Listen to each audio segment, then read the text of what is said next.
नमस्कार दोस्तों, स्वागत है आप सभी का एक बार फिर से हमारे यूट्यूब चैनल पे। मेरा नाम है सुमित मुरारी। आई होप आप सब अच्छे होंगे, आपकी पढ़ाई अच्छी चल रही होगी यार, मन लगा तैयारी आप लोग कर रहे होंगे। ठीक है, देखिए जैसे कि मैंने आप सबको बताया था कि जो मैंने आपके लिए एसआई का फ्री बैच स्टार्ट किया था, इसके रिगार्डिंग मैंने कहा था कि आपकी मंडे से फ्राइडे जो आपकी होंगी क्लासेस चलेंगी। ठीक है, चाहे वो हिंदी की क्लास हो, रीजनिंग की क्लास हो। अभी 2 स्टार्ट करके जिसमें 3-3 चैप्टर हो चुके हैं। लिस्ट जाके बनी है, आप यहाँ के देख सकते हैं। ठीक है, तो इसी क्रम में फिर सैटरडे और संडे को जो मैंने कहा था कि यहाँ पे हम लोग टेस्ट सीरीज करेंगे, यहाँ पे करंट अफेयर कवर करते हुए चलेंगे। तो आज मैं ये पेपर करवा रहा हूँ जो आपको, ये है 2015 में जो एसआई का एग्जाम हुआ था। इससे क्या होगा कि एक आइडिया मिलेगा कि पेपर लेवल कैसा रहता है, क्वेश्चन कैसे पूछे जाते हैं, क्योंकि प्रीवियस ईयर पेपर देखना बहुत जरूरी होता है। और 2015 में जो पैटर्न था, सेम पैटर्न आपका इस बार भी होने वाला है, जहाँ पे 300 क्वेश्चन आने वाले हैं और 3 घंटे का पेपर होने वाला है। ठीक है, तो इसी के अकॉर्डिंग 2015 का पेपर करेंगे। इसके बाद फिर मैं 2016 का पेपर भी कराऊंगा, जो कि आपका जो महिला उप निरीक्षक नागरिक भर्ती जो हुई थी एसआई की 2016 में। ठीक है, तो वो भी करवाऊंगा, तो इससे एक आइडिया मिल जाएगा। बाकी हम टेस्ट सीरीज भी करेंगे। अब यहाँ पे आप टेस्ट सीरीज में स्टार्ट करवा दूंगा आपको एक एक पेपर में। सैटरडे संडे लेके आऊँगा, या जब भी मुझे फ्री टाइम मिलेगा मैं एक एक पेपर करवाते रहूँगा। ठीक है, तो चलिए वीडियो को देखते रहिए। वीडियो अच्छी लगती है तो वीडियो को लाइक कीजिए, चैनल को सब्सक्राइब कीजिए और दोस्तों वीडियो को शेयर कीजिए। और साथ में आप जो आपका यूट्यूब चैनल हो, मेरे प्ले स्टोर में जाके आप देख सकते हैं। वहाँ पे तो आपको एक ज्वाइन का बटन होता है। आप अगर मुझे सपोर्ट करना चाहते हैं तो मुझे ज्वाइन का बटन दबा के मुझे आप लोग सपोर्ट कर सकते हैं। ठीक है, तो चलो वीडियो को स्टार्ट करते हैं।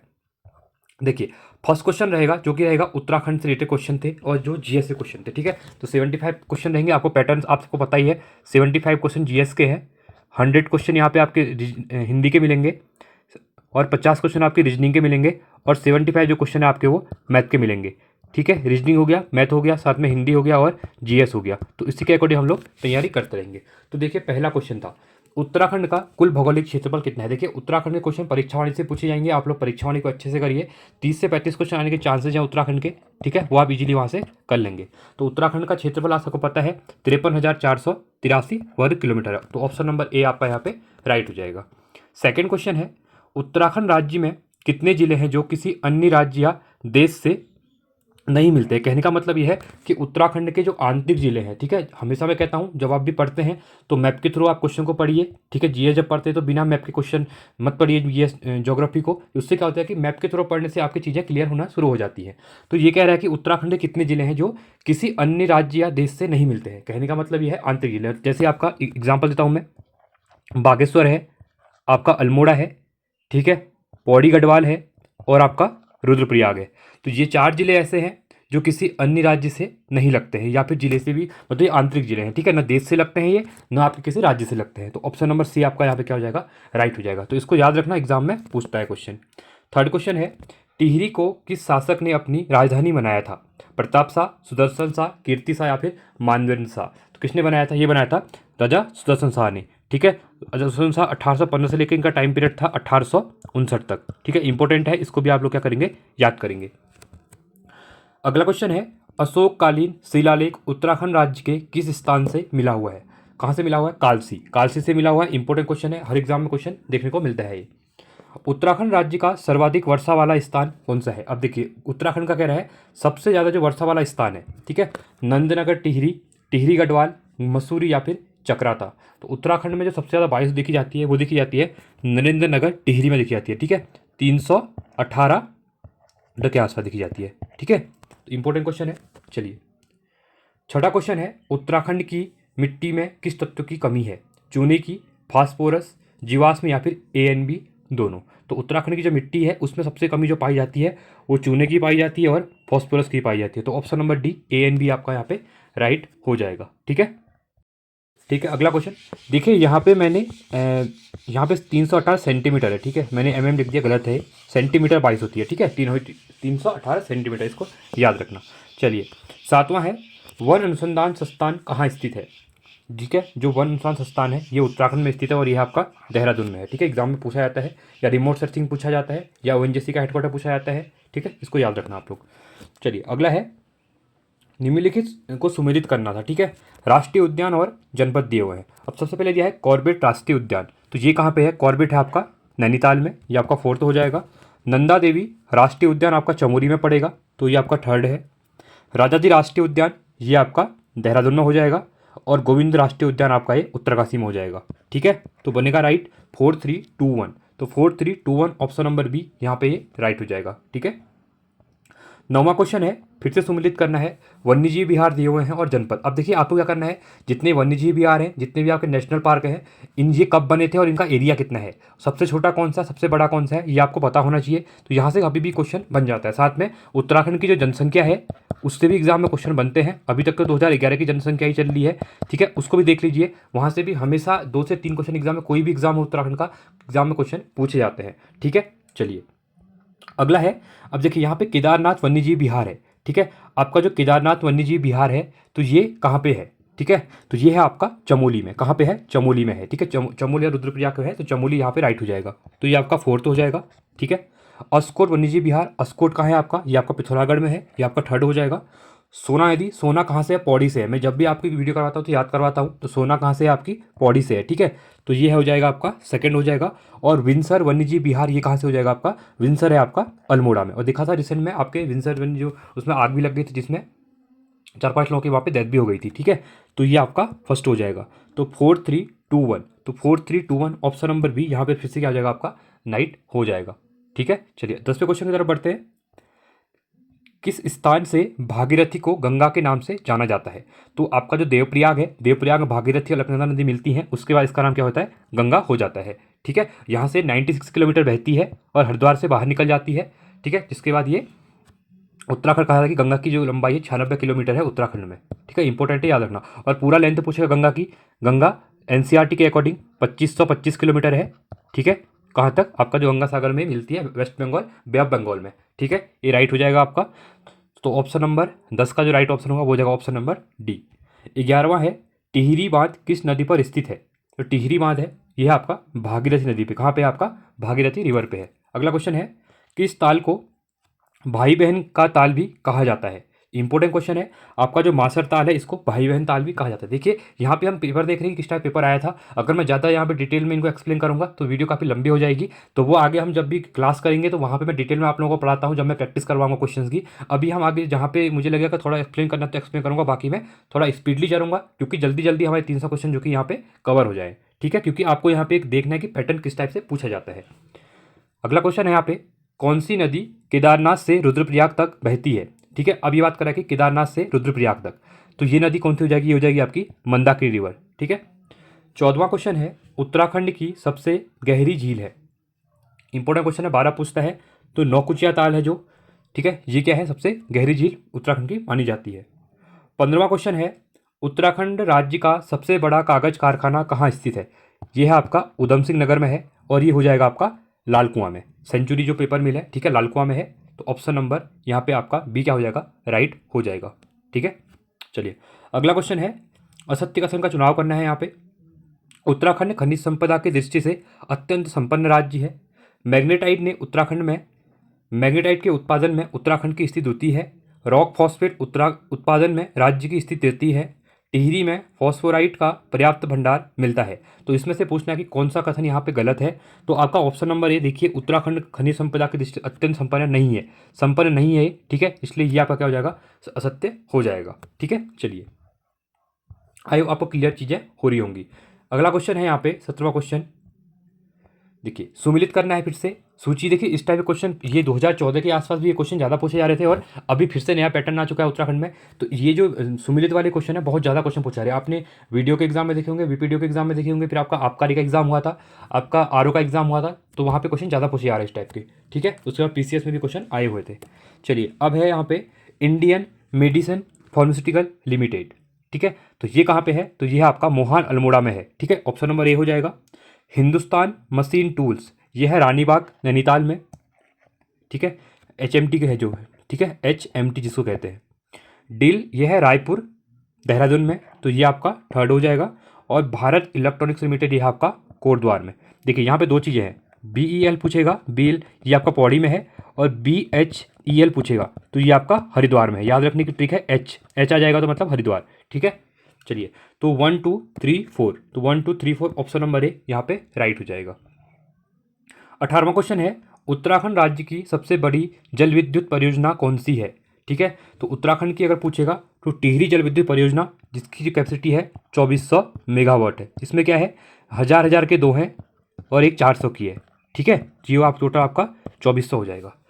चलिए अगला क्वेश्चन है यहाँ पे, उत्तराखंड का गांधी के नाम से किसे जाना जाता है? तो इंदिरामन बरौनी जी, उनको उत्तराखंड के गांधी के नाम से यहाँ पे इनको जाना जाता है। तो ऑप्शन नंबर डी यहाँ पे राइट हो जाएगा। चलिए, ये थे हमारे उत्तराखंड क्वेश्चन, ठीक है, क्योंकि उत्तराखंड के यहाँ पे 19-20 क्वेश्चन पूछे गए थे। अब जीएस के क्वेश्चन आ जाएंगे, ठीक है। देखिए, भू राजस्व की दर धर्मशास्त्रों में क्या दी गई थी? 1/3, 1/4, 1/6 या फिर 1/8। तो भू राजस्व की जो दर थी ये मानी गई थी 1/6, किसमें? धर्मशास्त्रों में। 21वां क्वेश्चन है, निम्नलिखित को सुमेलित कीजिए। विचारधारा दी हुई है और साथ में व्यक्ति दिए हुए हैं, ठीक है, मतलब उनकी ये विचारधारा थी, जो व्यक्ति थे। देखिए, इसमें पहला दिया हुआ है मीमांसा। तो मीमांसा की क्या थी? ये मीमांसा हो जाएंगे आपके जैमिनी, ये आपके थर्ड हो जाएंगे, ठीक है। न्याय, ठीक है, जो आपका न्याय है ये है आपका अक्षपेद गौतम, याद रख लो, न्याय से गौतम, ठीक है, 1 हो गया। सांख्य दर्शन, जो सांख्य था इसका संबंध था आपका ईश्वरा कृष्ण, ठीक है, ये आपका 2 हो जाएगा। और वैशेषिक ये हो जाएंगे उल्लूका कनाद, ठीक है, तो ये आपका 4th हो जाएगा। तो 3-1-2-4, 3-1-2-4 ऑप्शन नंबर 1 राइट हो जाएगा ए, ठीक है। चलिए, 22वां क्वेश्चन है, फिर से सुमिलित करने वाले क्वेश्चन। देखिए, बहुत ज़्यादा क्वेश्चन पूछे गए थे और सेम पैटर्न अभी भी है, तो इसी अकॉर्डिंग आप तैयारी कर सकते हैं। देखिए, अब है वैदिक पाठ, साथ में विषय दिए हुए हैं उनके, ठीक है। पहला दिया हुआ है मनु स्मृति, दिया हुआ है, ये हो जाएगा कानून एवं कोर्ट से रिलेटेड था, तो ये आपका 4th हो जाएगा। अगला है सूत्र, उसके बाद सूत्र जो सिस्टम हो जाएगा आपका, सूत्र हो जाते हैं आपके यहाँ पे रीतियाँ एवं रस्में, ठीक, 3rd हो जाएगा। उपवेद, उपवेद का संबंध धर्मनिरपेक्ष विषय से हो जाएगा, ये आपका 2 हो जाएगा। और बाहमनास ये हो जाएगा वैदिक मंत्रों पर व्याख्या जो टीका करता है, ठीक है, तो ये आपका 1st हो जाएगा। तो 4-3-2-1, ठीक है, 4-3-2-1 ऑप्शन नंबर ए ये वाला राइट हो जाएगा। चलिए, फिर से 23 क्वेश्चन, फिर से मिलाने वाला क्वेश्चन है। अब देखिए, वेद दिए हुए हैं, साथ में उनका विषय दिया हुआ है, ठीक है। अब पहला है यहाँ पे ऋग्वेद, ऋग्वेद हो जाएगा भजन एवं प्रार्थना, तो ये आपका 4th हो जाएगा, ठीक है। यजुर्वेद, यजुर्वेद हो जाएगा आपका भजन एवं रस में। अब यहाँ पे याद रखना, भजन तो ऋग्वेद में भी है, ऋग्वेद में भजन एवं प्रार्थना है वहाँ पे, यजुर्वेद में क्या हो जाएगा? भजन एवं रस में हो जाएगा। और ऋग्वेद सबसे पुराना वेद यहाँ पे माना भी जाता है, ठीक है। अब ये हो जाएगा आपका 2nd हो जाएगा। सामवेद का संबंध हो जाएगा संगीतमय भजन से, किससे? संगीतमय से, याद रखो, 100 से 100 याद रख लो, ठीक है। सामवेद संगीत। रथवेद क्या हो जाएगा? आकर्षण एवं मंत्र, ठीक है, ये आपका 3rd हो जाएगा, ये आपका 1st हो जाएगा। तो 4-2-1-3, 4-2-1-3 ऑप्शन नंबर इसमें भी क्या हो जाएगा? आपका राइट हो जाएगा, ठीक है। अभी आपको क्लियर चीज़ें हो रही होंगी किस टाइप से यहाँ पे क्वेश्चन पूछे गए हैं, ठीक है। अभी जीएस का टाइम, अभी टाइम 5 मिनट का टाइम है, मैं जीएस भी करवाऊंगा, साथ साथ आप लोग चैनल को सब्सक्राइब कर लीजिएगा, जिससे कि आपको आसानी होगी। अभी मेरी जो क्लासेस चल रही हैं वो हिंदी के 3 चैप्टर कंप्लीट करा चुका हूँ मैं एमसीक्यू बेसिस पे, ठीक है, और साथ में रीजनिंग के मैं 1 चैप्टर कंप्लीट करा चुका हूँ, आप जाके इसको देख सकते हैं, फ्री ऑफ कॉस्ट है, ठीक है। चलिए, 24वां है, सिंधु घाटी सभ्यता के लोगों को मुख्य व्यवसाय क्या था? जो सिंधु घाटी सभ्यता थी, ठीक है, इनका मुख्य व्यवसाय कृषि था। किसने अपना पहला प्रवचन सारनाथ में दिया था? ठीक है, ये दिया गया था गौतम बुद्ध के द्वारा, ठीक है। अष्टगुणीय पद की अवधारणा, अगला क्वेश्चन है, अष्टगुणीय पद की अवधारणा से कौन सा प्रसंग बनता है? ठीक है, ये बनता है आपका धर्मचक्र परिवर्तन सूत्र, ऑप्शन नंबर डी। 27वां है, गुप्ताओं द्वारा जारी किए गए चांदी के सिक्कों को क्या कहा जाता है? ये इंपॉर्टेंट क्वेश्चन है, बहुत सारे एग्जाम में क्वेश्चन पूछा जाता है, ठीक है। तो ये कहा जाता है रूप का, क्या कहा जाता है? रूप का। रुपया से याद रख लो, सिक्कों को क्या कहते हैं? रुपया कहते हैं ना हम लोग, तो उस टाइम पे इसको, जो गुप्त काल था उस टाइम पे रूप का कहा जाता था, ठीक है। और ये किसके बनते थे? ये चांदी के बनते थे, चांदी के सिक्के होते थे, ठीक है। 28वां क्वेश्चन है, युद्ध दिया हुआ है, साथ में वर्ष दिए हुए हैं, इंपॉर्टेंट क्वेश्चन है ये। तो आपका अभी अपर पीसीएस के एग्जाम में भी क्वेश्चन पूछा गया था, वहाँ पे क्रोनोलॉजी को सेट करने को दिया, वहाँ पे ये नहीं दिया हुआ था, सन नहीं दिया हुआ था, वर्ष नहीं दिए थे, ठीक है। तो इनको ऑर्डर में लगाना था, तो इसको एक होता है, इसको याद करने के लिए, जैसे आपके पानीपत का युद्ध था, ये अलग युद्ध, ठीक है, जो आपके बाबर के युद्ध थे, ठीक है, वो मैं बाद में करवा दूंगा। अभी इसको मिलान कीजिए, जो पानीपत का प्रथम युद्ध था, ठीक है, तो पानीपत का प्रथम 1526 में हुआ था, ठीक है, तो ये आपका 2nd हो जाएगा। प्लासी का युद्ध, ठीक है, जो आपका प्लासी का युद्ध था यहाँ पे, तो प्लासी का युद्ध हो जाएगा 1757, ये भी आपको याद ही होगा, ठीक है। हल्दी घाटी का युद्ध 1575 में हुआ था, ये आपका 4th हो जाएगा। और अगला है तालीकोटा का युद्ध, ये 1565 में हुआ था, ये आपका 1st हो जाएगा। तो 2-3-4-1, 2-3-4-1 ऑप्शन नंबर ए यहाँ पर भी क्या हो जाएगा? आपका राइट हो जाएगा, ठीक है। चलिए, 29वां क्वेश्चन है, 1857 के गदर के समय ब्रिटिश प्रधानमंत्री कौन थे? जो 1857 में क्रांति हुई थी, तो इस टाइम पे जो ब्रिटिश के प्रधानमंत्री थे वो यहाँ पे कौन थी, ये एग्जाम में क्वेश्चन पूछा जाता है। ये थे पोमस्टोन, क्या थे, पोमस्टोन थे, ठीक है। भारत में पहली जनगणना किसके समय कराई गई थी, ठीक है। तो इंपॉर्टेंट है, भारत की जो प्रथम जनगणना थी, ठीक है, वो 1871 में हुई थी, मतलब पहली। उसके बाद नियमित रूप से 1882 से होने लग गई, ठीक है। तो यहाँ पे ये पूछा गया कि किसके समय पहली कराई गई थी, ठीक है। ये करवाई गई थी लॉर्ड मेयो के टाइम पे, ठीक है, इंपॉर्टेंट है। अगला है, गांधी के नाम से पहले महात्मा समय जो गांधी जी है उनके पहले जैसे महात्मा गांधी कहते हैं, तो उनके आगे जो महात्मा शब्द है ये किसके समय जोड़ा गया था, ठीक है, इंपॉर्टेंट क्वेश्चन है। तो ये जोड़ा गया था आपका चंपारण सत्याग्रह के समय पे, ठीक है। 1917 में चंपारण सत्याग्रह हुआ था, उसके टाइम पे जोड़ा गया था। अगला क्वेश्चन है, निम्न में से कौन सा ग्रह सूर्य के चारों ओर एक चक्कर लगाने के लिए अधिकतम समय लेता है, ठीक है। ये लेता है बृहस्पति लेता है। My experiment with truth, important book है, ठीक है, नामक पुस्तक किसकी है। तो माई एक्सपेरिमेंट विथ ट्रूथ ये बुक है आपकी महात्मा गांधी जी की है, ठीक है। और आपके जो जवाहरलाल नेहरू जी की क्या है, डिस्कवरी ऑफ इंडिया, भारत की खोज इनकी है, ठीक है, इंपॉर्टेंट है ये। चलिए अगला क्वेश्चन है, अयस्क और देश दिए हुए हैं। अब इनको यहाँ पे क्या करना है, अपना मिलान करना हुआ है, मिलान करना है, ठीक है। बॉक्साइट ये हो जाएगा आपका जमेका, तो ये आपका थर्ड हो जाएगा, ठीक है। अब हम देखेंगे यहाँ पे मैग्नीज, मैग्नीज हो जाएगा आपका रूस, तो ये आपका फोर्थ हो जाएगा। अभ्रक, अभ्रक का संबंध हो जाएगा भारत से, और टीन का संबंध हो जाएगा आपका, ये हो जाएगा मलेशिया से, तो ये आपका फिफ्थ हो जाएगा। तो राइट ऑप्शन 3415, ठीक है। तो 3415 ऑप्शन नंबर डी यहाँ पे राइट हो जाएगा। देखिए ये पुराना क्वेश्चन है, अब यहाँ पे ये चीज़ देखना पड़ेगा, कभी कभी ये क्वेश्चन पूछ लेता है कि रिसेंट में आप जैसे जैसे आपका जो पैदावार होती है कृषि वगैरह की, या फिर टीन वगैरह में जो इंपोर्ट करते हैं एक्सपोर्ट करते हैं, तो चेंज होते रहते हैं, वो तो पता है कि कोई देश ज़्यादा करेगा कोई कम करेगा। तो ये क्वेश्चन जो होता है आपका वो रिसेंट करंट अफेयर से होता है, ठीक है। तो इसको थोड़ा आप लोग देखना। और ये क्वेश्चन, एक क्वेश्चन तो ज्योग्राफी के अंदर इस टाइप का क्वेश्चन एक पूछा ही जाता है, ठीक है। चलिए आगे बढ़े। उच्चतम झरना कहाँ है, ठीक है, जो आपके झरने होते हैं, ठीक है। तो उच्चतम झरना कहाँ पे है, ये है वेनेजुला में। निम्न में से कौन से लोगों के समूह अपने घर का प्रकार ऋतुओं के अनुसार बदलते हैं, ठीक है, इंपॉर्टेंट क्वेश्चन है। मतलब ऋतु ठंडा गर्म, जैसे उत्तराखंड में आपने देखा है जो भोटिया जनजाति है वो जैसे जैसे ज़्यादा बर्फ़ पड़ती है तो मैंने नीचे को आ जाते हैं, फिर बर्फ़ जैसे पिघलने लगती है तो वो अपने आवास पे चले जाते हैं। तो उसी अकॉर्डिंग ये है किर्गिज, ठीक है, यहाँ पे किर्गिज बदलते हैं। निम्न नदियों में कौन सी गंगा की सहायक नदी नहीं है, ठीक, इंद्रावती, सोन, गोमती और यमुना। तो इसमें से गंगा की सहायक नदी यहाँ पे कौन सी नहीं है, तो इंद्रावती सहायक नदी नहीं है, बाकी सोन, गोमती, यमुना, ये घग्गर हो गए, ये सब रिवर क्या है, यमुना हो गई, ये सब क्या है सहायक नदियाँ किसी गंगा की, ठीक है। चलिए आगे क्वेश्चन बढ़ते हैं अगले क्वेश्चन की तरफ। निम्न मृदाओं में से कौन सी खेती करने के लिए बहुत मुश्किल है, जलोढ़, काली, लाल या फिर बलुई मिट्टी। तो ये कौन सी मिट्टी है, तो ये आपकी बलुई मिट्टी में अच्छे से खेती वगैरह नहीं होती है, मुश्किल होती है उसमें करना, ठीक है। निम्न फसलों पर विचार कीजिए, कपास, मूंगफली, मक्का और सरसों। ये क्वेश्चन भी इंपॉर्टेंट है, खरीफ और रबी की फसलें पूछी जाती हैं। तो यहाँ पे पूछा गया कि इनमें से खरीफ की फसल कौन सी है। अब खरीफ की फसल कौन सी होती है, जो गर्मी के टाइम, मतलब जो आपकी अप्रैल मई में, मतलब मानसून के टाइम पे जो बोई जाती है, ठीक है, और रबी की ठंडी में बोई जाती है। तो इंपॉर्टेंट है ये क्वेश्चन भी, ठीक है। देखिए पहला यहाँ पे दिया हुआ है कपास, ये आपका सही है, मूंगफली ये भी सही है, और मक्का ये भी सही है, बस सरसों क्या है आपकी, ये आपकी रबी की फसल है, ठीक है। तो 1, 2 एंड 3, तो 1, 2 and 3 option number B right हो जाएगा। 40वां क्वेश्चन है, सूची सस्ता दी हुई है, साथ में उनका व्यवसाय दिया हुआ है, ठीक है, जो सस्ता है वो किससे रिलेटेड है करके। मतलब ये जो PSUs हैं, जो पब्लिक सेक्टर जो कंपनीज हैं, ठीक है, तो उनके यहाँ पे दिया हुआ है। देखिए पहला दिया हुआ है भेल, इसका संबंध किससे है, इलेक्ट्रॉनिक संबंध किससे है, इलेक्ट्रॉनिक्स से, ठीक है। हॉल का संबंध किससे हो जाएगा, ये हो जाएगा वैमानिक से हो जाएगा, ये आपका थर्ड हो जाएगा।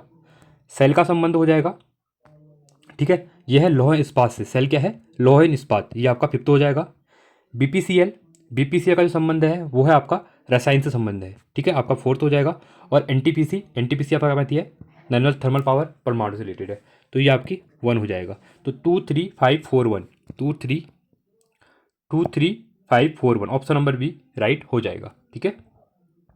41वां क्वेश्चन है, भारत में कौन सा प्रथम राष्ट्रीय उद्यान स्थापित किया गया है, ठीक है। तो यहाँ पे बोला गया कि प्रथम राष्ट्रीय उद्यान की, तो कॉर्बेट राष्ट्रीय उद्यान जो उत्तराखंड में है, ठीक है, ये पहला भी भारत का ही नहीं पूरे एशिया का इसे पहला माना जाता है, 1936 में इसको इस्टेब्लिश किया गया था, ठीक है।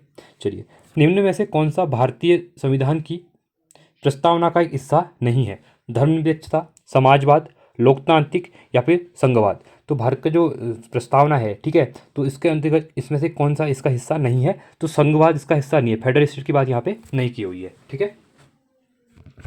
अगला क्वेश्चन है, निम्न देशों में से किससे भारतीय संविधान में मौलिक कर्तव्य लिए गए हैं। अब देखिए जो मौलिक कर्तव्य हैं ये कहाँ से लिए गए हैं, इंपॉर्टेंट, देखिए हर चीज़ के फंडामेंटल राइट हैं, फंडामेंटल ड्यूटीज़ हैं, डीपीएसपी के सब है, ये कहाँ से लिए हुए हैं। तो इस टाइप से जो यहाँ पे पूछा गया है, हमारे यहाँ पे पूछा गया भारतीय मूल कर्तव्य। देखिए ओरिजिनल संविधान में मूल कर्तव्य नहीं थे, इनको बाद में ऐड किया गया। यहाँ पे 10 मौलिक कर्तव्य जो ऐड किए गए थे, फंडामेंटल ड्यूटी ऐड की गई थी, अभी के टाइम पे 11 हैं, बाद में शिक्षा वाला भी उसमें ऐड कर दिया गया था, ठीक है।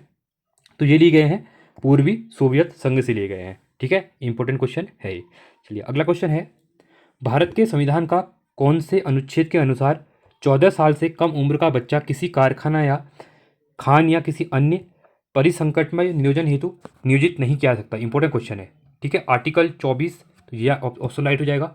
जो बंधुआ मजदूरी वगैरह है, आर्टिकल 23 और 24 इंपॉर्टेंट है, इसको एक बार पढ़ लेना, ठीक है। तो ये आपका 24 आर्टिकल यहाँ पे राइट हो जाएगा, ठीक है। अगला क्वेश्चन है, निम्न में से कौन सा भारत में एक मौलिक अधिकार नहीं है।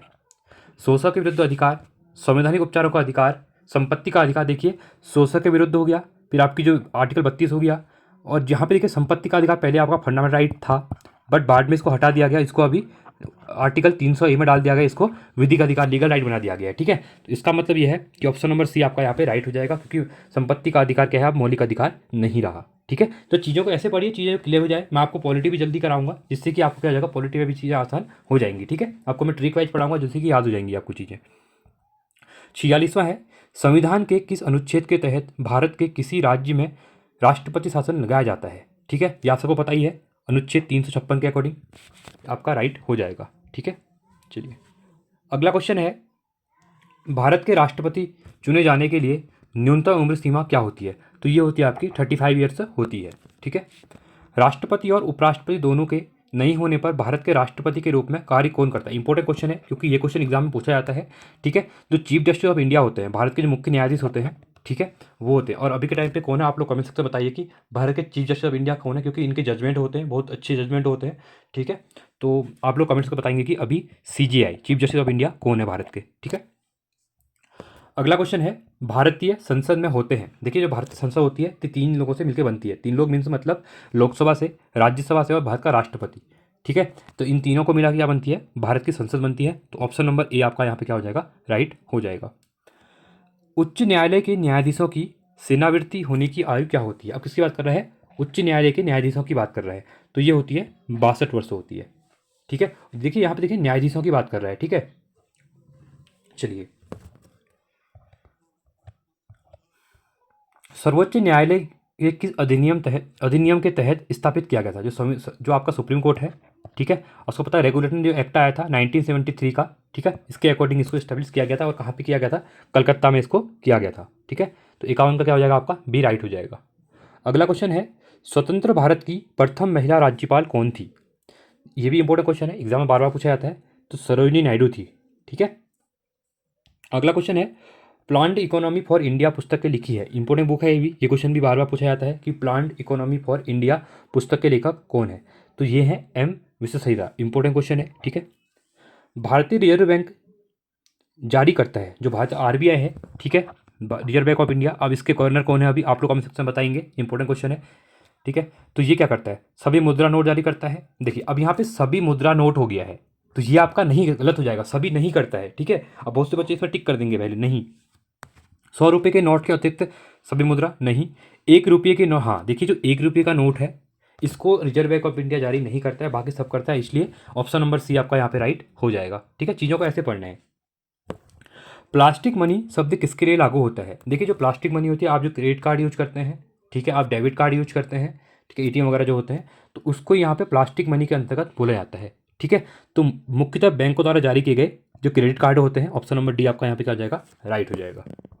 56वां क्वेश्चन है, निम्न में से कौन सी दर भारतीय रिजर्व बैंक द्वारा निर्धारित नहीं की जाती है। CRR, रेपो दर, PSLR, SCR, ठीक है। तो इसमें से जो आपका RBI है, ठीक है, वो किसको जारी यही नहीं करता है, यहाँ पे ये नहीं करता है।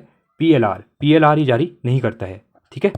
बाकी CRR जो होता है, कैश रिजर्व रेशियो, ठीक है, SCR और रेपो दर जी जारी करता है कौन? आपका आरबीआई। ठीक है, चलिए 57वां है, निम्न में से कौन सा समूह कंप्यूटर के केवल इनपुट डिवाइस से संबंधित है? अब यहाँ पे इनपुट डिवाइस के बारे में पूछ रहा है। ठीक है, तो ये कौन से हो जाएंगे? माउस हो जाएगा, कीबोर्ड और स्कैनर, ये क्या है? आपके इनपुट डिवाइस है। ठीक है, 58वां क्वेश्चन है, 2023 में पुरुष हॉकी विश्व कप प्रतियोगिता कहाँ आयोजित की गई थी? ठीक है, ये करंट अफेयर क्वेश्चन होगा उस टाइम पे, तो इस टाइम पे 2023 का यहाँ पे पूछ लिया गया कि पुरुष हॉकी विश्व कप आयोजित कहाँ किया गया? ये भुवनेश्वर में किया गया, और भुवनेश्वर कहाँ है? आपका भारत में है। ठीक है, उड़ीसा में। निम्न में से कौन सा दादा साहेब फाल्के पुरस्कार से विजेता नहीं है? लता मंगेशकर, प्राण, आशा भोसले या फिर मृणाल सेन? तो इसमें से कौन से नहीं है? तो लता मंगेशकर नहीं है। ठीक है, मिताक्षरा पुस्तक के लेखक कौन है? ठीक है, जो मिताक्षरा पुस्तक है ये है विज्ञानेश्वर। भारतीय कृषि अनुसंधान संस्थान कहाँ स्थित है? बहुत इंपॉर्टेंट क्वेश्चन है। ठीक है, अब किसकी बात कर रहा है? भारतीय कृषि अनुसंधान संस्थान की बात कर रहा है। ठीक है, तो ये है आपका नई दिल्ली में। भारत रत्न पाने वाली प्रथम भारतीय महिला कौन थी? ठीक है, तो इंपॉर्टेंट क्वेश्चन है, तो ये थी आपकी इंदिरा गांधी जी। ठीक है, और अभी रिसेंट में देखिए 5 लोगों को भारत रत्न मिला हुआ है, तो ये कौन 5 लोग हैं, इनका बैकग्राउंड क्या है, थोड़ा बहुत आप लोग देखें ना, क्योंकि आगे एग्जाम में ये क्वेश्चन बनने के चांसेस रहते हैं। ठीक है, वर्ष 2023 में बंगाल की खाड़ी में आने वाले चक्रवात मोचा नाम किसने सुझाया था? ठीक है, जो 2023 में बंगाल की खाड़ी है जो, तो वहाँ पे मोचा नाम का चक्रवात आया था। ठीक है, साइक्लोन आया हुआ था। तो हर कोई कंट्री अपना अलग नाम देती है इसको। ठीक है, तो ये किसके द्वारा दिया गया था? ये दिया गया था आपका यमन के द्वारा। किसके द्वारा? यमन के द्वारा। अगला क्वेश्चन है, उत्तराखंड के वर्तमान राज्यपाल कौन है? आप कहाँ पे 2023 की बात कर रहे हैं। ठीक है, तो ये है lieutenant Gurmeet Singh ji. Option number B यहाँ पे आपका राइट हो जाएगा। 2023 में कुकी मैती संघर्ष कहाँ? देखिए इंपॉर्टेंट क्वेश्चन है, और ये क्वेश्चन रिसेंट में एग्जाम में पूछा गया था। जो कुकी मैती संघर्ष था ये अभी भी चल रहा है, ये आपका चल रहा है मणिपुर के अंतर्गत। कहाँ पे चल रहा है? मणिपुर के अंतर्गत। Option number C. जो ये क्वेश्चन है, ये पेपर आप लोग मत सोचना कि 2015 का पेपर करा रहे हैं और ये क्वेश्चन अभी आ रहे हैं। कहने का मतलब यह है, जो पेपर बनाया हुआ है यहाँ पे कोई उस टाइम का 2014 या 15 का करंट अफेयर क्वेश्चन होगा, तो अभी के हिसाब से इसलिए पेपर में करंट अफेयर अभी का डाल दिया, जिससे कि आप लोग की क्या हो, प्रैक्टिस हो यहाँ पे। ठीक है, तो समझना, मतलब आपके जो 75 क्वेश्चन आएंगे उसमें से आप 10 से 12 क्वेश्चन मान के चलिए, क्योंकि यूकेपीएससी क्वेश्चन का पेपर करा रहा है तो करंट अफेयर ज़्यादा डालता है वो, तो 10 से 12 क्वेश्चन जो होंगे या 15 क्वेश्चन नहीं मान लो, तो वो आपके रहेंगे करंट अफेयर के। तो 75 में से 15 क्वेश्चन ये रह गए, बाकी जो 60 क्वेश्चन रहेंगे उसमें 30 क्वेश्चन आपके उत्तराखंड के रहेंगे और 30 क्वेश्चन आपके हिस्ट्री, पॉलिटी, ज्योग्राफी वगैरह के रहेंगे यहाँ पे। ठीक है, अब आपको ये चीज़ें क्लियर हो गई होंगी। भारत का सबसे दक्षिणी बिंदु है। ठीक है, अब किसकी बात कर रहा है? दक्षिणतम बिंदु की बात कर रहा है, तो यह है इंदिरा पॉइंट, और ये कहाँ पे? अंडमान एंड निकोबार में है। ठीक है, चलिए भारतीय मानक समय जीएमटी से आगे है, तो यह है 5.5 घंटे, इसको भी याद रखना आप लोग। ठीक है, अगला क्वेश्चन है, निम्न में से कौन सा दिन अंतर्राष्ट्रीय महिला दिवस के रूप में जाना जाता है? अब ये तो आप सबको पता ही होगा, अब तो इतना बड़ा इवेंट बना दिया गया है इसको। ठीक है, तो स्कूल कॉलेज जितने ऑफिस वगैरह होते हैं वहाँ पे अब तो मतलब इसको एक अच्छा खासा मतलब वो दे दिया गया, रूप दे दिया गया है। ठीक है, तो 8 मार्च को यहाँ पे इंटरनेशनल वुमेंस डे मनाया जाता है। ठीक है, चलो आप लोग कमेंट सेक्शन में बताइए इंटरनेशनल मेंस डे कब मनाया जाता है। ठीक है, इंपॉर्टेंट क्वेश्चन है, अभी कभी भी एग्जाम में ऐसे क्वेश्चन पूछ लिया जाता है। ठीक है, चलिए अगला क्वेश्चन है, कामयानी के रचिता कौन है? इंपॉर्टेंट क्वेश्चन है, तो कामयानी के रचिता है जयशंकर प्रसाद जी। इनमें से कौन सा कंप्यूटर भाषा नहीं है? सी, जावा, पास्कल या फिर लाइनेक्स?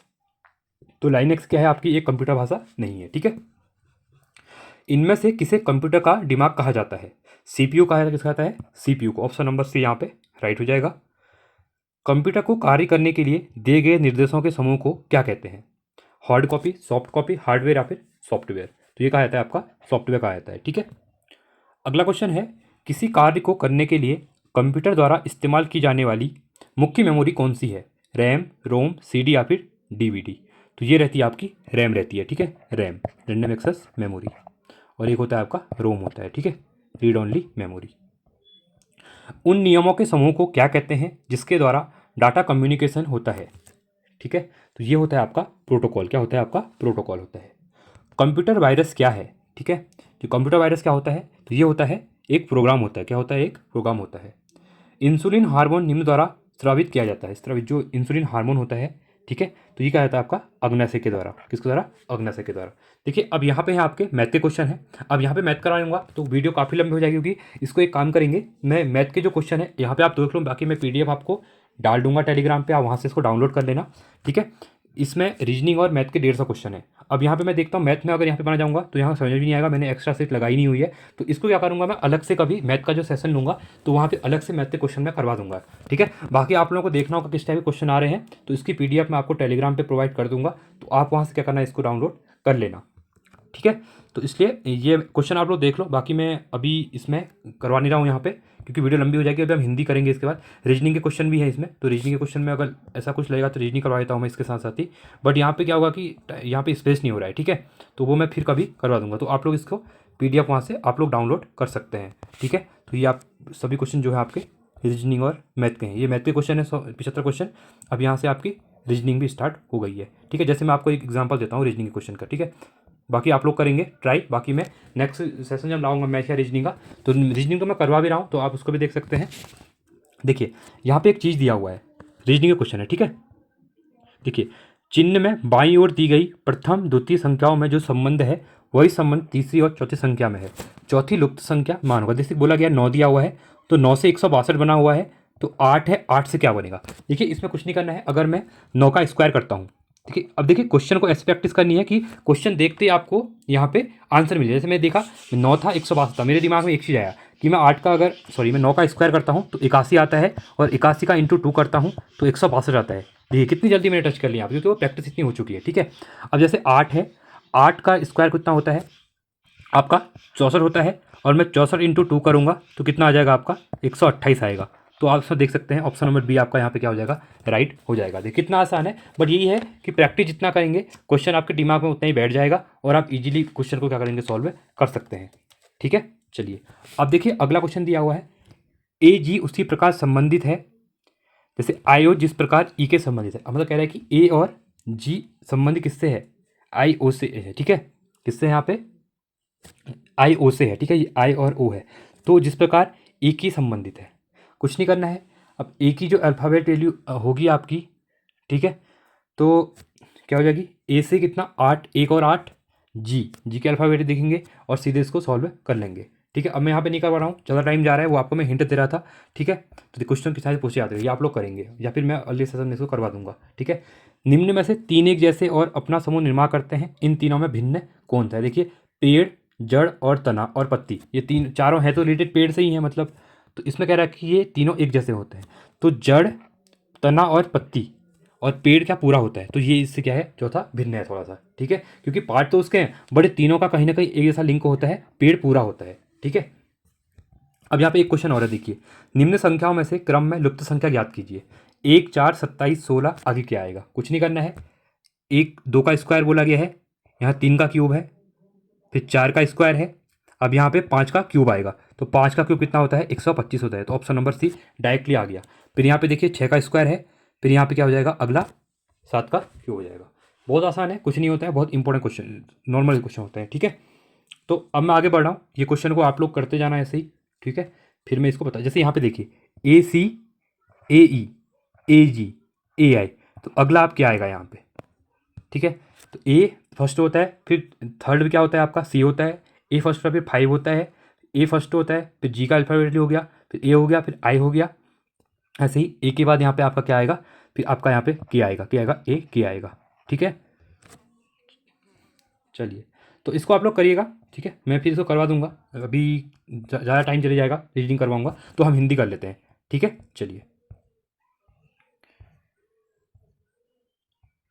जैसे मुझे टाइम मिलेगा मैं इसको करवा दूंगा, आप लोग निश्चिंत रहेगा। मैं आपको दिखा रहा हूँ PDF में, आप लोग देखना क्वेश्चन किस तरह से पूछे जाते हैं, क्योंकि रीजनिंग तो आप लोगों को भी आती है, आप लोग प्रैक्टिस भी कर सकते हैं, बाकी मैं भी करवा दूंगा। और मेन मोटो था कि एग्जाम कैसा पूछा जाता है पेपर। ठीक है, चलिए हिंदी करते हैं। यहाँ पे नीचे लिखे गए वाक्यों में से किस वाक्य में सर्वनाम का अशुद्ध प्रयोग हुआ है।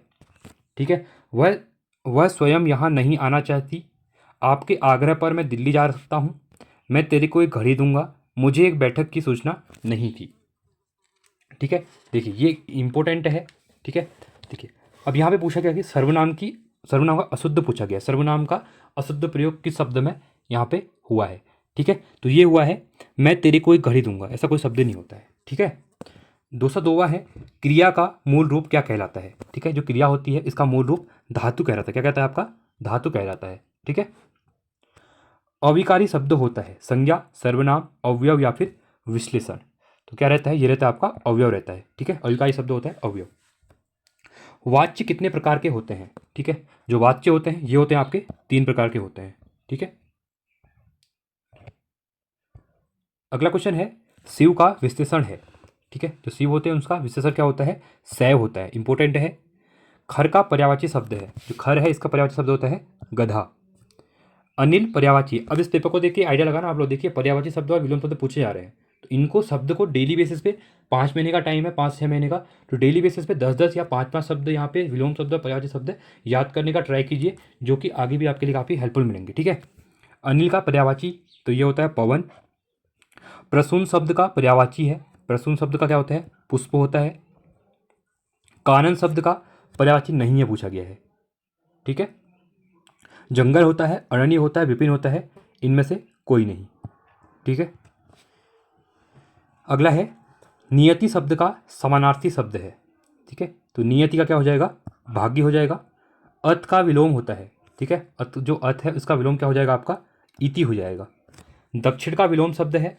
देखिए, अब दक्षिण का विलोम जब पूरब का पश्चिम, उत्तर का दक्षिण, तो दक्षिण का अगर प्रयोग की बात करेगा तो वाम क्या होता है? दक्षिण का वाम होता है। ठीक है, शोषक शब्द का विपरीतार्थक चुनिए। ठीक है, जो शोषक उसका विपरीतार्थक क्या हो जाएगा? पोषक हो जाएगा। हर्ष शब्द के विलोम के लिए 4 विकल्प दिए गए हैं, सभी विलोम शब्द का चयन कीजिए। ठीक है, हर्ष, खेद, वेदना, दुख या फिर विषाद, तो ये हो जाएगा विषाद हो जाएगा। सूक्ष्म का विलोच क्या हो जाएगा? देखिए, सूक्ष्म मतलब छोटा सा, मतलब बहुत सूक्ष्म। ठीक है, तो इसका उल्टा क्या हो जाता है आपका? स्थूल। क्या होता है? स्थूल। अब देखिए 216 से लेकर 221 तक वाक्य में क्या बोला गया है? एक शब्द का चुनाव करना है। अब देखिए यहाँ पे आपको 100 नंबर का पेपर है, तो वर्णमाला के 15 क्वेश्चन, वर्तनी के 5 क्वेश्चन, विलोम शब्द के 7 क्वेश्चन, पर्यायवाची के 7 क्वेश्चन, 5 क्वेश्चन आपके यहाँ पे देखिए 16 से 15 तक 5 क्वेश्चन क्या पूछे गए हैं? एक शब्द का चयन। ठीक है, एक शब्द वाले, तो इस टाइप से आपको एक पैटर्न बनाना है हिंदी के अंतर्गत और चीज़ों को पढ़ना है। ठीक है, कि 5-5 नंबर के हर चैप्टर से क्या आएंगे? सवाल आएंगे। जो पहले कभी ना हुआ हो। ठीक है, इसके लिए क्या होता है आपका? अभूतपूर्व। क्या होता है? अभूतपूर्व होता है। ठीक है, अगला है जो सब कुछ जानता हो। ठीक है, क्या कहते हैं? सब कुछ जानता हो, उसको सर्वज्ञ कहते हैं। जिसकी गर्दन सुंदर हो, ठीक है, उसको कहते हैं सुग्रीव। बिना घर का। ठीक है, अब देखिए मीना बाबा आपका अनाथ होता है, जिसका कोई नहीं होता है। अब यहाँ पे बिना घर का पूछा गया है। ठीक है, तो ये होता है अनिकेत होता है। जिसे बुलाया ना गया हो। ठीक है, अब ये क्वेश्चन इंपॉर्टेंट है, ये रिसेंट में एग्जाम में भी पूछा गया था। ठीक है, जो आपका ईओ का एग्जाम 100 नंबर का पेपर हुआ था, आप प्रीवियस ईयर पेपर देखें ना, जो यहाँ पे हिंदी देखिए, जो आपका इंजीनियरिंग का पेपर होता है वहाँ पे 100 इंजीनियरिंग वालों का सब पेपर होता है। ठीक है, तो उसमें भी 100 नंबर की हिंदी आती है, उस पेपर को भी एक बार देखना, मैं भी ट्राई करूँगा कि आपको करवा दूँ। और ईओ का पेपर 100 नंबर का हुआ था, तो वहाँ पे भी 100 नंबर की हिंदी, उस पेपर को भी देखना, क्योंकि ये एक पैटर्न होता है, यूपीएससी का जो पैटर्न होता है थोड़ा सा सेम सेम घूमता है आसपास। ठीक है, हर पेपर के अकॉर्डिंग, तो उससे एक आइडिया मिल जाता है पीवाईक्यू से। तो जिसे बुलाया ना गया हो तो उसे क्या कहते हैं? अनाहुत कहते हैं। ठीक है, जो आंखों के सामने न हो उसको यहाँ पे कहते हैं, क्या कहते हैं? परोक्ष कहते हैं। क्या कहते हैं? परोक्ष कहते हैं। ठीक है, अब देखिए 222 से लेकर तो 26 तक क्या कह रहा है? शुद्ध वाक्य चयन का। देखिए मतलब हर से 5वां क्वेश्चन पूछा जा रहा है, ये एक पैटर्न दे गया। ये पेपर करवाने का मेन मोटो है कि आपको एक पैटर्न समझ में आए कि एग्जाम किस टाइप से आएगा या आ सकता है। ठीक है, ठीक है, 222 से लेकर 26 तक क्या करना है? शुद्ध वाक्य का चयन करना है। पहला दिया हुआ है यहाँ पे, फल बच्चों को काट कर खिलाओ, बच्चे को काट कर फल खिलाओ, बच्चों को फल काट कर खिलाओ, काट कर फल बच्चे को खिलाओ। देखिए ये सब यहाँ पे क्या है? गलत है। एक सही लग रहा है, बच्चे को फल काट कर खिलाओ, तो ऑप्शन सी आपका यहाँ पे शुद्ध है। अब है 23वां, बैल और बकरी कहाँ चली? बैल और बकरी और हो जाएगा पूरा। ठीक है, कहाँ चरते हैं? Option number B. 24वां है, 224वां, रामचरित मानस एक धार्मिक ग्रंथ है, ये सही लग रहा है। रामचरित मानस, देखिए ये रामचरित मानस पूरा एक ही शब्द आता है। ठीक है, यहाँ पे अलग अलग है, तो ये गलत, ये गलत, ये गलत, ऑप्शन नंबर ए यहाँ पे राइट हो जाएगा।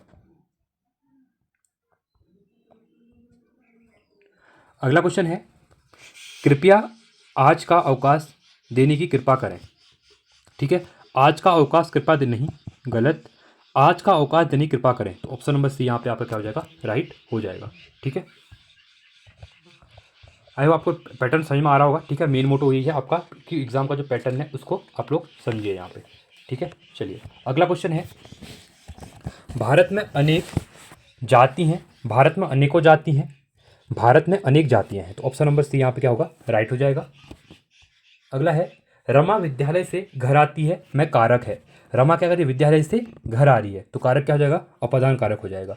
ठीक है, कर्ता ने कर्म को करण से, ठीक है, उसको आपने पढ़ लिया होगा। चलिए अगला है, शिल्पगत आधार पर दोहे का उल्टा छंद है। ठीक है, तो ये क्या होता है, सोरठा होता है। चौपाई के प्रत्येक चरण में मात्राएं होती हैं, जो चौपाई होती है उसके प्रत्येक चरण में कितनी मात्राएं होती हैं, तो ये होती हैं 16 मात्राएं। कितनी होती हैं आपकी, 16 मात्राएं होती हैं। ठीक है, छंद कितने प्रकार के होते हैं, जो छंद होते हैं वो आपके 3 प्रकार के होते हैं। मूक होई वाचाल पगु चढ़े गिरिवर गहन, जासु कृपा सु दयाल द्रबहु सकल कलिगल दहन। उपयुक्त में से कौन सा छंद यहाँ पे है। ठीक है, तो इसमें है आपका सोरठा छंद। ठीक है, 232वां क्वेश्चन है, 3 बरस तक कुत्ता जीवे ओ बरस तक जिए सियार, बरस 18 छत्री जीवे आगे जीवन को धिक्कार। तो उपयुक्त पंक्तियों में कौन सा यहाँ पे छंद है। ठीक है, तो आल्हा छंद है यहाँ पे। सुनु से ये सत्य असीस हमारी, पूजे ही मन कामना तुम्हारी। तो पंक्ति में यहाँ पे कौन सा छंद है, तो ये छंद है आपका चौपाई छंद है। ठीक है, रहीमन पानी राखिए बिन पानी सब सून, पानी गए न उबरे मोती मानुष शून। तो इसी के, ये तो इंपॉर्टेंट है, हर एग्जाम में पूछ लिया जाता है। ठीक है, तो इसमें कौन सा है, इसमें है आपका, ये आपका एक दोहा है। ठीक है, अब देखिए 235 से लेकर 240 तक पंक्तियों में अलंकार की बात कर रहा है यहाँ पे। ठीक है, चलिए देखिए 235 में क्या कर रहा है, दिवसाघन दिवसावसन का समय मेघमय अपमान के उतर रही, वह संध्या सुंदरी परिसी धीरे धीरे धीरे। ठीक है, तो इसमें यहाँ पे कौन सा अलंकार है, तो इसकी बात कर रहा है, तो इसमें आपका उपमा अलंकार है। ठीक है, तरनी तनुजा तट तमाल तरुवर। देखिए यहाँ पे तौ की क्या हो रही है, पुनरावृत्ति हो रही है, सब में देखिए तौ की पुनरावृत्ति हुई है, जहाँ पे वर्ण की जो आपकी क्या होती है, बार बार जो आता है, ठीक है, पुनरावृत्ति होती है, तो उसको यहाँ पे क्या कहा जाता है, इसको कहा जाता है अनुप्रास अलंकार कहा जाता है। ठीक है, अब अली रही गुलाब पे अपत कटीली तार। ठीक है, इसमें कौन सा अलंकार है, इसमें है आपका अनियुक्ति अलंकार। अगला है, पटपित मानहु तड़ित रुचि, सुचि नोमी जनक सुतावर। इसमें कौन सा अलंकार हो जाएगा, इसमें है आपका उत्प्रेक्षा अलंकार। राम सियो सो। अब यहाँ पे देखिए रा सो और राम दो की उत्पत्ति हो रही है, क्या हो रही है, पुनरावृत्ति हो रही है। ठीक है, तो इसमें हो जाएगा अन्वय अलंकार हो जाएगा। बिन पग चले सुन बिनु काना, कर बिनु कर्म करे विधि नाना। तो इसमें कौन सा अलंकार हो जाएगा, तो इसमें जो अलंकार है, तो ये है आपका विभावना अलंकार है। ठीक है, अगला है, अधोलिखित में से कौन पश्चिमी हिंदी की बोली नहीं है। अब देखिए पश्चिमी हिंदी की बोली कह रहा है। ठीक है, बुंदेली, ब्रज, कन्नौजी या फिर बघेली। तो इसमें से जो बघेली है वो पश्चिमी हिंदी की बोली नहीं है। हिंदी भाषा के किस विकास का सही क्रम, जो हिंदी भाषा है इसका विकास, देखिए एग्जाम में इंपॉर्टेंट क्वेश्चन है ये भी। ठीक है, हिंदी भाषा के विकास का क्रम हमेशा यहाँ पे पूछ लेता है। तो पहले पाली थी, फिर प्राकृत आई, फिर अपभ्रंश आई और उसके बाद हिंदी आई हुई है। ठीक है, इंपॉर्टेंट है, ऑप्शन नंबर ए हो जाएगा, पाली, प्राकृत, अपभ्रंश और हिंदी। ठीक है, हिंदी दिवस कब मनाया जाता है, इंपॉर्टेंट क्वेश्चन है। ठीक है, जो हिंदी दिवस होता है वो आपका 14 सितंबर को मनाया जाता है। ठीक है, इंपॉर्टेंट है। चलिए अगला क्वेश्चन है, हिंदी भाषा की लिपि है। ठीक है, जो हिंदी भाषा की लिपि क्या मानी जाती है, ये मानी जाती है देवनागरी, देवनागरी लिपि है। ठीक है, चलिए निम्न में से कौन सी मानक भाषा नहीं है, अंग्रेजी, हिंदी, उर्दू या फिर अवधी। तो इसमें से जो अवधी है वो मानक भाषा नहीं है यहाँ पे। ठीक है, हिंदी शब्द की व्युत्पत्ति किससे हुई। ठीक है, हिंद से, हिंदू से या फिर सिंधु से, इनमें से कोई नहीं, तो ये मानी जाती है सिंधु से। ठीक है, देवनागरी लिपि का विकास किससे हुआ था। ठीक है, जो देवनागरी लिपि थी इसका जो विकास हुआ था ये हुआ था ब्राह्मणी लिपि से। ठीक है, हिंदी है हिंदी है हम, वतन है हिंदुस्तान हमारा। पंक्ति में हिंदी का अर्थ है यहाँ पे क्या है, भारतवासी से है, हिंदू से है, भारत देश से है, या इनमें से कोई नहीं। बहुत इंपॉर्टेंट क्वेश्चन है, तो इसका संबंध है भारतवासी, मतलब ये कह रहा है कि हिंदी है हम, मतलब भारतवासी हैं हम। ठीक है, देवनागरी लिपि किस भाषा की लिपि है, तो देवनागरी लिपि जो है ये है अक्षरात्मक लिपि है। ठीक है, आपको देखा है ना अक्षर लिखते, जो यहाँ पे ऊ द, ये क्या है, हम अक्षर के प्रयोग करें ना, चित्रात्मक तो है नहीं, अब संकेतात्मक तो है नहीं, जो इशारा करते हैं, जैसे एरो होता है, ये एरो बने होते हैं। ठीक है, ये संकेतात्मक होती है। ठीक है, चित्रात्मक कहती है किसी चित्र के थ्रू दर्शाते हैं जिसको। अब यहाँ पे हम देखिए अक्षरात्मक, हिंदी कैसी है, देवनागरी, देवनागरी हम अक्षर से लिखते हैं ना, अ ब ख क ग, तो ये क्या है, हमारी अक्षरात्मक लिपि है यहाँ पे। ठीक है, शब्दों के वर्गीकरण का आधार है। ठीक है, तो ये होता है आपका अर्थ भी होता है, रचना भी, उद्गम भी, और तो ये ऑप्शन नंबर डी यहाँ पे राइट हो जाएगा। तत्सम शब्दों का मूल स्रोत क्या है? तो ये है संस्कृत। भाषा की सबसे छोटी इकाई क्या होती है? ठीक है, इंपॉर्टेंट क्वेश्चन है। तो भाषा की होती है वर्ण। ज्ञ वर्ण किन वर्गों के संयोग से बना है? ठीक है, ज्ञ क्या है आपका एक संयुक्त स्वर के अंदर आ जाता है, तो ये बना हुआ है आपका ज और य से। Option number B. अधोलिखित में संयुक्त व्यंजन कौन सा है? ठीक है, किसकी बात कर रहा है यहाँ पे? संयुक्त व्यंजन की बात कर रहा है। ठीक है, तो ऑप्शन नंबर बी ज्ञ हो जाएगा। निम्न में से कौन स्वर नहीं है? ठीक है, तो यहाँ पे और आपका स्वर नहीं, बाकी अ उ ए स्वर है। ठीक है, देखिए आपको यहाँ पे एक आइडिया लग रहा होगा जितने मिनट हो गए इस वीडियो को चलते हुए, तो मतलब कहने का मतलब ये है 75 क्वेश्चन हमने जीएस के किए, उसके बाद 150 क्वेश्चन हम हिंदी कर चुके हैं। तो देखिए एग्जाम में भी आपको ये करना है, आपको 3 घंटे का टाइम है, आपको पहले जीएस पहले हिंदी पकड़ना है, फिर जीएस करना है, फिर रीजनिंग करना है, फिर देन लास्ट में जो टाइम बचेगा आपको मैथ करना है। ठीक है, और थोड़ा स्पीडली करना है रीजनिंग और मैथ को, इसलिए रीजनिंग की इतनी प्रैक्टिस करिए कि आपको बहुत कम टाइम लगे। ठीक है, क्योंकि मैथ तो टाइम लेने लेने वाला, आप कुछ भी करिए। ठीक है, पर जीएस और हिंदी बहुत कम टाइम लेता है। अगर आप देखिए जब मैं यहाँ क्वेश्चन कर रहा हूँ तो आ रहे हैं तो हम टिक करें तो सीधे हम आगे बढ़ रहे हैं। ठीक है, तो इससे भी एक आपका टाइम मैनेजमेंट ही बात चल जाएगा, इसलिए ये वीडियो करने का मेरा मेन पर्पज यही था। ठीक है, शुद्ध वर्तनी का चयन कीजिए। ठीक है, अब इसे शुद्ध वर्तनी कौन सी है? जाह्नवी। जाह्नवी को ऐसे लिखा जाता है। शुद्ध वर्तनी का चयन करना है फिर से यहाँ पे। श्रृंगार, अब देखिए इंपॉर्टेंट है, नहीं शुद्ध वर्तनी का चयन 257 में। देखिए दीर्घायु, ये आपका सही है। अब सबसे इंपॉर्टेंट क्वेश्चन जो कि मैं हमेशा, अब जो हिंदी का सीरीज करवाया था वर्तनी मैंने कंप्लीट करवा लिया है, वहाँ पर मैंने देखिए ज्योत्सना हो गया, उज्ज्वल हो गया, श्रृंगार हो गया, अंताक्षरी हो गया, भास्कर हो गया। ये ऐसे शब्द हैं जो हमेशा वर्तनी के अंदर पूछे जाते हैं। तो आपका देखिए यहाँ पे श्रृंगार जो होता है, मैंने कल ही बताया था आपको, श्रृंगार जो होता है ये ऐसे लिखा जाता है। ठीक है, तो ऑप्शन नंबर बी यहाँ पे राइट हो जाएगा। पहला गलत है, बहुत से बच्चे पहले में लगाते हैं, ये गलत होता है। जैसे मैंने आपको बताया था निरोग, आपका निरोग, निरोग ऐसे लिखा जाता है। अब बहुत से बच्चे हमने स्कूल में हमने भी पहले से पढ़ा हुआ है, निरोग हम ऐसे लिखते हैं, जो कि हिंदी के अंतर्गत गलत होता है वर्तनी के अकॉर्डिंग। ये आपका राइट होता है हिंदी के अंतर्गत। ठीक है, तो इन्हीं चीज़ों को प्रैक्टिस के थ्रू हम लोग सही करेंगे। शुद्ध वर्तनी का चयन करना है। उज्ज्वल, अब मैंने कल ही बताया, देखिए उ आधा जो और वह होता है और वह लॉ होता है, तो उज्ज्वल ऐसे लिखा जाता है। तो ऑप्शन नंबर डी देखिए, ऑप्शन नंबर डी राइट हो जाएगा। तो आप लोग बने चैनल को सब्सक्राइब कीजिए और जो रेगुलर वीडियोज आती है उनको देखिए। अगर आपको टाइम नहीं हो रहा है अब पढ़ने का, तो आप आधे घंटे मुझे दे दिए, आधे घंटे में जो मैं प्रैक्टिस डेली क्लास आती है हमारी, तो उस आधे घंटे में आपको मैं इतने अच्छी तरह से प्रैक्टिस करवा दूंगा कि आप एग्जाम में कभी नहीं भूलेंगे। ठीक है, एक बार ट्रस्ट करके देखिए आप लोग, आपको पेड जो आपके बैच लेते हैं, आप बैच लेते हैं, तो उससे भी अच्छा कंटेंट आपको मैं प्रोवाइड कराऊंगा। ठीक है, 260वां क्वेश्चन है, शुद्ध वर्तनी का चयन कीजिए। अक्षर अंतसाक्ष्य, अंतरसाक्ष्य, अंतसाक्ष्य या फिर इनमें से कोई नहीं। ठीक है, तो इसमें हो जाएगा अंत साक्ष्य हो जाएगा। दो वर्णों के मेल से होने वाले विकार को क्या कहते हैं? इसको कहते हैं संधि कहते हैं। संधि के प्रकार होते हैं। संधि कितने प्रकार की होती है? ठीक है, तो संधि होती है आपकी 3 प्रकार की। राकेश का सही संधि विच्छेद कौन सा हो जाएगा? राकेश। ठीक है, राकेश, ऑप्शन नंबर 1 राकाधन ईस, राकेश। ठीक है, अगला क्वेश्चन है, भानुदय में प्रयुक्त संधि का नाम क्या है? ठीक है, तो भानुदय की बात कर रहा है, तो भानुदय में है आपकी दीर्घ संधि है। ठीक है, अत्याचार शब्द संधि विच अत्याचार क्या है? अतिधन आचार क्या हो जाएगा? अत्याचार हो जाएगा। तो ऑप्शन इनसे अतिचार हो जाएगा, अत्याचार का हो जाएगा, या फिर अत्याचार हो जाएगा। ठीक है, तो ये होता है आपका अत्याचार होता है, याद रखना इसको। ऐ, ऐ क्या है? ए में जो व्यक्त है संधि में किस भेद को व्यक्त कर रहा है? ऐ। ठीक है, अ प्लस ई, तो ये कर रहा है आपका गुण संधि को। अगला क्वेश्चन है, पृत्तर का सही संधि विच्छेद है। देखिए अब यहाँ पे संधि के भी 5 से 6 क्वेश्चन पूछे गए हैं, मतलब संधि को भी आपको 5 से 6 क्वेश्चन रेडी करने हैं, मतलब हर चैप्टर के आपसे 5 से 6 क्वेश्चन तो अच्छे से कवर करने ही है। ठीक है, तो प्रत्युत्तर में क्या हो जाएगा आपका? यहाँ पे प्रतिधन उत्तर हो जाएगा।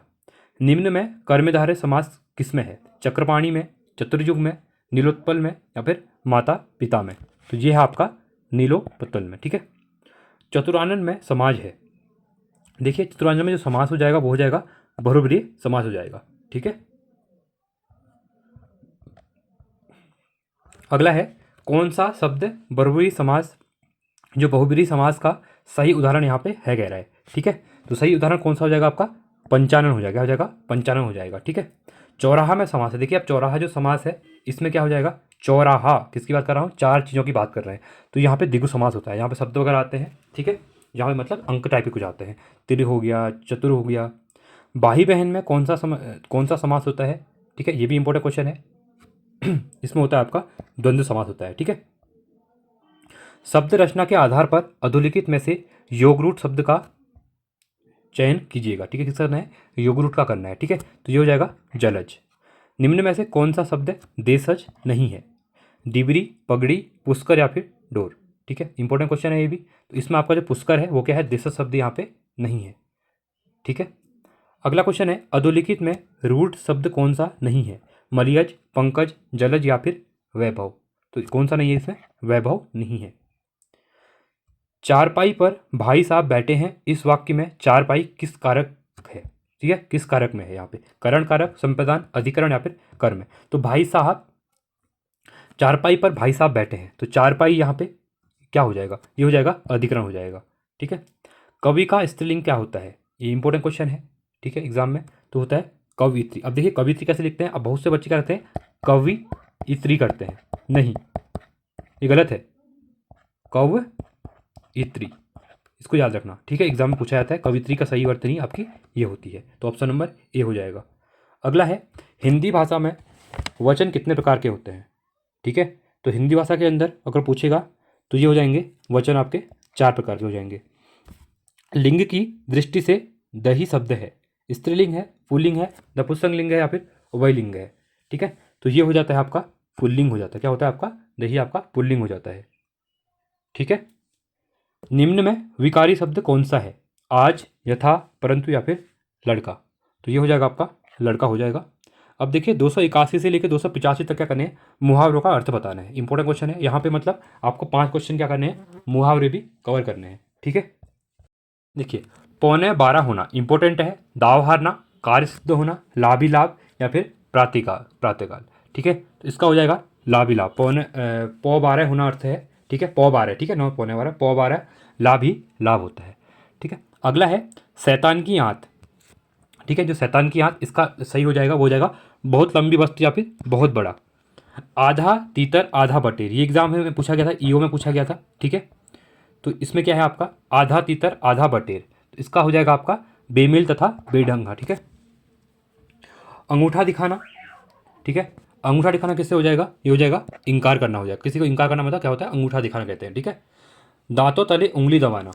ठीक है, इंपॉर्टेंट है ये भी, दांतों तले उंगली दबाना, हैरान होना, अगर किसी में आप हैरान होते हैं तो आप क्या करते हैं, दांतों तले उंगली दबाते हैं। ठीक है, चलिए अब देखिए अगले 286 से 90 तक क्या है, यहाँ पे बोला गया है लोकोक्ति के बारे में बात कर रखा है। मतलब आपने एक पैटर्न यहाँ पे देखा होगा, जब हमने क्वेश्चन किए तो हर चैप्टर से 5-5 क्वेश्चन यहाँ पे डाले गए थे। तो मतलब आपको इसी टाइप से तैयारी करनी है। ठीक है, 1-2 क्वेश्चन ऊपर नीचे हो सकते हैं बट पैटर्न सेम ही रहेगा। ठीक है, छछूंदर के सिर में चमेली का तेल, जो छछूंदर होता है उसके सिर में चमेली का तेल बोला गया है। ठीक है, इसका मतलब है अयोग्य व्यक्ति को उत्तम पद दिखा मिलना। मतलब जो अयोग्य व्यक्ति होता है, आपने देखा है बहुत बार क्या होता है, उसको उत्तम पद मिल जाता है। ठीक है, तो इसी के लिए कहते हैं कि छछूंदर के सिर में चमेली का तेल कहते हैं। हंसुए के ब्याह में खुरपे के गीत। ठीक है, तो इस लोकोक्ति का मतलब हो जाएगा आपका असंगत बातें करना। जो असंगत बातें होती हैं तो उसको कहते हैं हंसुए के ब्याह में खुरपे के गीत। नीम हकीम खतरे जान, मतलब नीम हकीम खतरे जान, तो इस लोकोक्ति का मतलब यहाँ पे क्या हो जाएगा, ये हो जाएगा अल्प ज्ञान भयंकर होता है। ठीक है, क्या होता है, अल्प ज्ञान क्या होता है, भयंकर माना जाता है। ठीक है, चलिए अगला है तन पर नहीं लता पान खाए अलबत्ता। ठीक है, ये भी इंपॉर्टेंट, ये तो काफ़ी फेमस लोकोक्ति भी है आपकी। तो इसका मतलब क्या होता है, ये होता है व्यर्थ का प्रदर्शन करना। ठीक है, अभी आपने इस के एग्जाम में देखा है, उत्तराखंड के अंदर का एग्जाम में उत्तराखंड की लोकोक्तियाँ कुमाऊनी गढ़वाली पूछी आ रही है। बट यहाँ पे देखिए यूके SSC का पैटर्न सिलेबस तो वही है, बट यूके PSC एग्जाम का आ रहा है। अब उत्तराखंड की लोकोक्ति पूछे ना पूछे, क्या पता 1-2 क्वेश्चन डाल भी रहे, तो आप साइड बाय साइड उत्तराखंड के शब्दकोश लोकोक्तियाँ देख सकते, पढ़ भी सकते हैं। और मैंने भी 4-5 वीडियो में इंपॉर्टेंट चीज़ें जो है वो करवा रखी है, वहाँ से एग्जाम में क्वेश्चन बन भी रहे हैं, तो आप उनको भी देख सकते हैं। क्योंकि ये होता है कि आ भी सकते हैं, नहीं भी आ सकते हैं, बट अगर आपको नंबर चाहिए भाई थोड़ा आप पढ़ लीजिएगा, टाइम है ही आपके पास, क्या पता आ जाए तो आपके नंबर मिल जाए वहाँ पे। ठीक है, तू डाल डाल मैं पात पात, ये भी काफ़ी इंपॉर्टेंट है। आप लोग क्रिकेट देखते होंगे तो जो आपके आकाश चोपड़ा जी हैं कमेंट्री करते हैं, तो वो इसको काफ़ी ज़्यादा क्या करते हैं, बोलते हैं। ठीक है, इस लोकोक्ति को, तो यहाँ से भी आपको याद हो गया होगा, मतलब तू डाल डाल तो मैं पात पात, तो इसका जो संबंध हो जाए दोनों चालाक। अब जब बैट्समैन छक्का वगैरह मारता है तो बॉलिंग को कहीं डालेगा और बैट्समैन छक्का मार देता है फिर भी, तो उसमें होता है कि तू चालाक तो मैं भी चालाक हूँ, दोनों चालाक होते हैं। ठीक है, अब देखिए अब यहाँ पे 291 से लेकर 290 तक क्या बोला गया है, अनुच्छेद के पहले। अब यहाँ पे क्या करना है, इसको क्रोनोलॉजी में लगाना है। मतलब ये क्वेश्चन पूछे जाते हैं, इसमें क्या होता है कि आपको जो शब्द होता है, ठीक है, पहला स्टेटमेंट आपको दिया होगा, छठा भी दिया होगा, बीच के 4 स्टेटमेंट को आपको एक पैराग्राफ टाइप प्रॉपर ऑर्डर में बनाना है। ठीक है, तो ये मैं बताता हूँ कैसे करना है आपको। ठीक है, देखिए पहला दिया हुआ है जीवन एक संघर्ष है, तो इसके बाद अब अगला जो सेंटेंस है वो क्या आएगा, तो इसको आपको सेंटेंस को एक प्रॉपर वे पे बनाना होता है। ठीक है, तो देखिए पहला है जीवन एक संघर्ष है। ठीक है, उसके बाद इस संघर्ष में अपने आप को असहाय समझना और संघर्ष से मुंह मोड़ लेना उचित नहीं है। तो पहला आपका वो आएगा। ठीक है, उसके बाद आगे पढ़िए। असहाय स्थिति में भी संघर्ष में कूदा जा सकता है। उसके बाद अगला ये आएगा बीच में। ठीक है, फिर है मान लिया कि आपके पास साधनों का अभाव है, लेकिन आप तो है ना, आप तो मतलब कहने का मतलब आपको एक मोटिवेशन भी दे रहा है यहाँ पे। ठीक है, तो आप लोग बहुत बार कहते हैं कि हमारे पास ये नहीं, पढ़ाई के लिए ये नहीं है, वो नहीं है, बट आप तो है ना, आप चीज़ों को करिए, उसको ट्राई करने का ट्राई कीजिए। ठीक है, प्रयास कीजिए पूरा। तो उसके बाद आपका थर्ड ये आ जाएगा और लास्ट आएगा, भले ही आप कमज़ोर हैं लेकिन विपदाओं से भिड़ने का कुछ कुछ करने का असहाय तो आप में है ही। तो ये आपका फोर्थ हो जाएगा। और लास्ट वाला क्या हो जाएगा, यह बहुत है। तो ऑप्शन 6 हो जाएगा। मतलब 2 3 4 में, मतलब 2 3 4 में मतलब कहने का मतलब ये है वो यो। तो वो और यो, देखिए ऑप्शन नंबर सी आपका यहाँ पे क्या हो जाएगा, राइट हो जाएगा। तो इसको आपको एक क्रोनोलॉजी में लगाना होता है। अगला है सांस्कृतिक वैविध्य के बारे में सोचना होगा। ठीक है, इसके बाद क्या होगा, अगला इसमें क्या आएगा, यह हमें अलग अलग नहीं बनाती है। मतलब पहला आपका ये आएगा। ठीक है, उसका आएगा संस्कृति के अंतर्गत में अनेक समानताएं हैं। अगला ये आएगा। फिर आएगा इसे चिंतन के स्तर पर देखा जा सकता है, ये आपका थर्ड आएगा। और अगला आएगा यह विविधता में एकता है, तो ये आपका फोर्थ होएगा। कहने का मतलब यह है वो रॉ ऑप्शन नंबर यहाँ पे देखिए ए राइट हो जाएगा। ठीक है, अगला है हमारे देश त्यौहार का देश है। ठीक है, पहला आपका यहाँ पे सही हो गया है। ठीक है, अगला बोला गया है यहाँ अनेक त्यौहार मनाए जाते हैं, तो पहला आपका रॉ आएगा। ठीक है, पहला आपका रॉ आएगा। अगला क्या आएगा, ये त्यौहार उल्लास मनाते हैं, हाँ ये आपका रॉ आएगा। इसके बाद जनमानस में देशभक्ति जगाते हैं, हाँ क्या जो आपके त्यौहार होते हैं जनमानस में क्या है, देशभक्ति जगाते हैं, ये आपका वो आ जाएगा।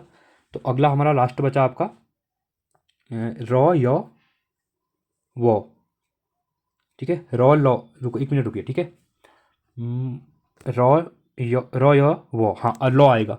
तो समन्वय की भावना की उत्पन्न करते हैं, हाँ ये आपका लॉ आएगा। तो रॉ यो वो लॉ, तो ऑप्शन नंबर बी राइट हो जाएगा। ठीक है, चलिए अंतिम है, आचार्य रामचंद्र शुक्ल गंभीर विचारक थे।